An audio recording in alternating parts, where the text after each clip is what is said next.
12 ans. Elle a beaucoup souffert chez de nombreux médecins. Elle a dépensé tout son argent, mais elle ne va pas mieux. Au contraire, elle va plus mal. Cette femme a entendu parler de Jésus. Alors, elle vient dans la foule derrière lui et elle touche son vêtement.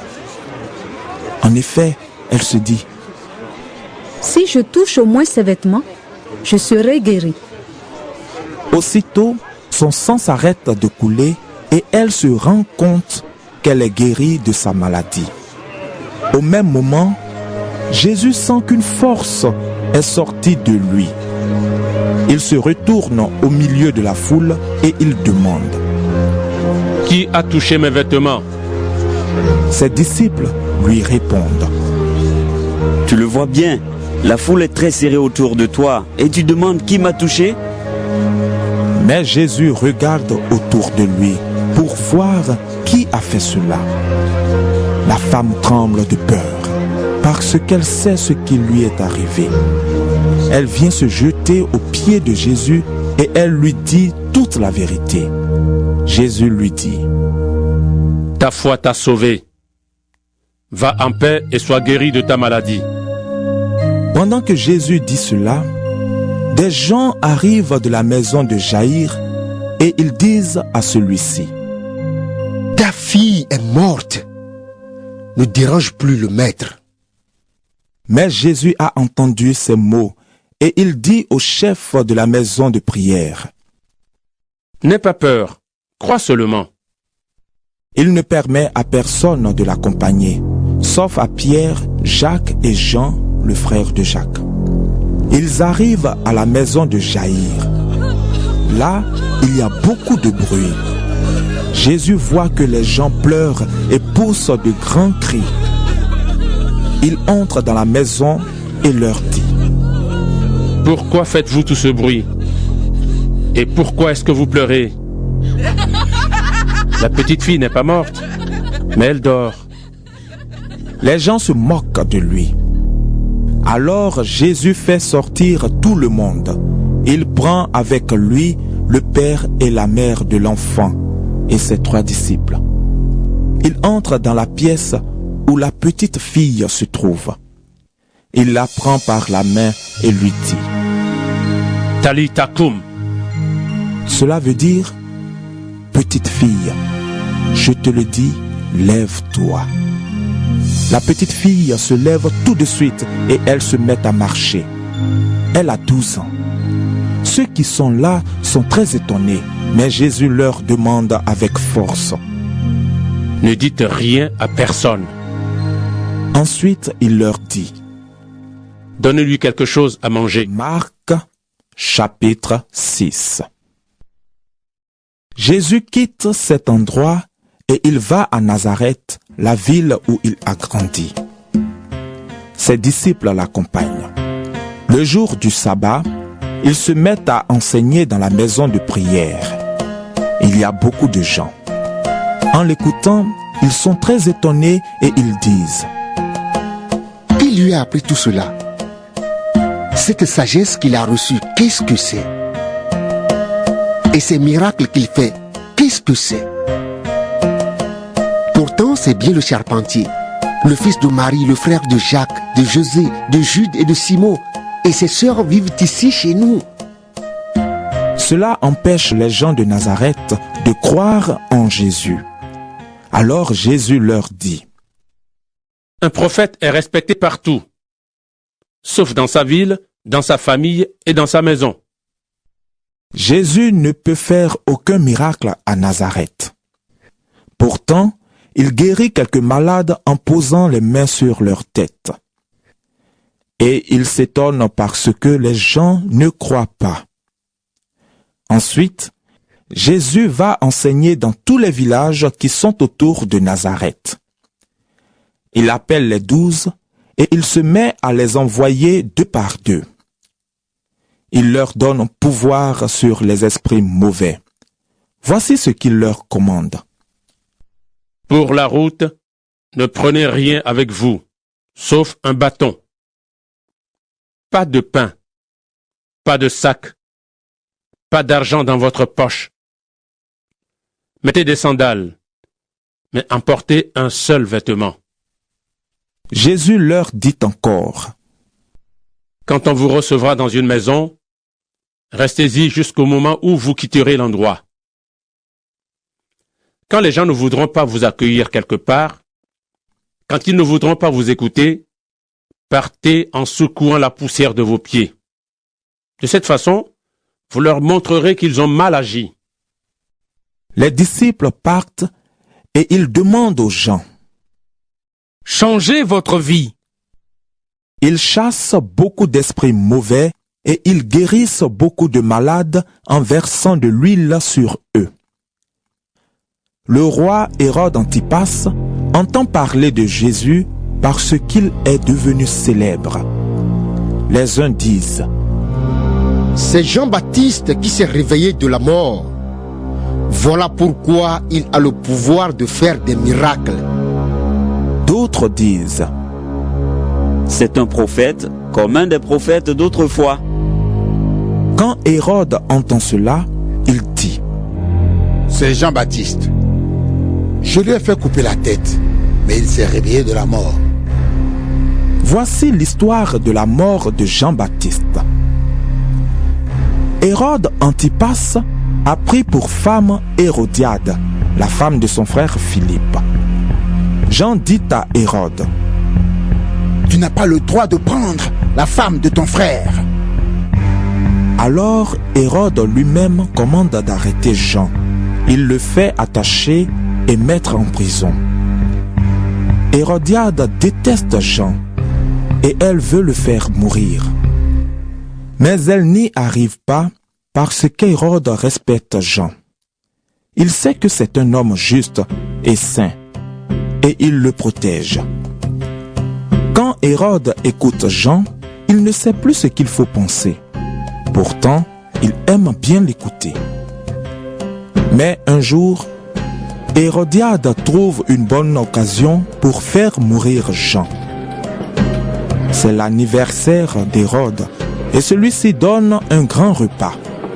Il invite les notables, les chefs de l'armée et les gens importants de Galilée. La fille d'Hérodiade entre dans la salle et elle se met à danser. Elle plaît à Hérode et à ceux qui mangent avec lui. Alors le roi dit à la jeune fille, Demande-moi ce que tu veux, je te le donnerai. puis il lui fait ce serment. Je te donnerai ce que tu me demanderas, même la moitié de mon royaume. La jeune fille sort et dit à sa mère. Qu'est-ce que je vais demander? Sa mère lui répond. Demande la tête de Jean-Baptiste. La jeune fille se dépêche de retourner près du roi et elle lui dit. Je veux que tu me donnes tout de suite, sur un plat, la tête de Jean-Baptiste. Le roi devient tout triste. Mais il n'ose pas repousser sa demande parce qu'il a fait un serment devant les invités. Aussitôt, il donne cet ordre à un soldat. Va et apporte-moi la tête de Jean. Le soldat part et il va dans la prison pour couper la tête de Jean. Il apporte la tête sur un plat, il la donne à la jeune fille et la jeune fille la donne à sa mère. Quand les disciples de Jean apprennent cela, ils viennent prendre son corps et ils le mettent dans une tombe. Les apôtres se réunissent près de Jésus. Ils lui racontent tout ce qu'ils ont fait et ce qu'ils ont enseigné. Jésus leur dit, Venez avec moi dans un endroit isolé, loin des gens, pour vous reposer un peu. en effet, il y a beaucoup de monde qui vient et repart, et les apôtres n'ont même pas le temps de manger. Ils partent dans une barque, seuls, pour aller dans un endroit isolé. Mais les gens les voient partir et beaucoup les reconnaissent. Alors ils viennent en courant de toutes les villes et ils arrivent avant Jésus et ses disciples. Quand Jésus descend de la barque, il voit une grande foule. son cœur est plein de pitié. En effet, les gens sont comme des moutons sans berger et il se met à leur enseigner beaucoup de choses. Il est déjà tard. Les disciples s'approchent de Jésus et lui disent: Il est déjà tard et cet endroit est isolé. Renvoie les gens dans les fermes et les villages des environs. Là, ils pourront acheter quelque chose à manger. Jésus répond à ses disciples: Donnez-leur vous-même à manger. Ils lui disent: Est-ce que nous devons aller acheter du pain pour 200 pièces d'argent? Ainsi, nous leur donnerons à manger. Jésus leur dit: Vous avez combien de pain? Allez voir. Ils se renseignent et lui répondent: Nous avons 5 pains et 2 poissons. Jésus donne cet ordre à ses disciples: Dites à tout le monde de s'asseoir par groupe sur l'herbe verte. Les gens s'assoient par groupe de 100 et par groupe de 50.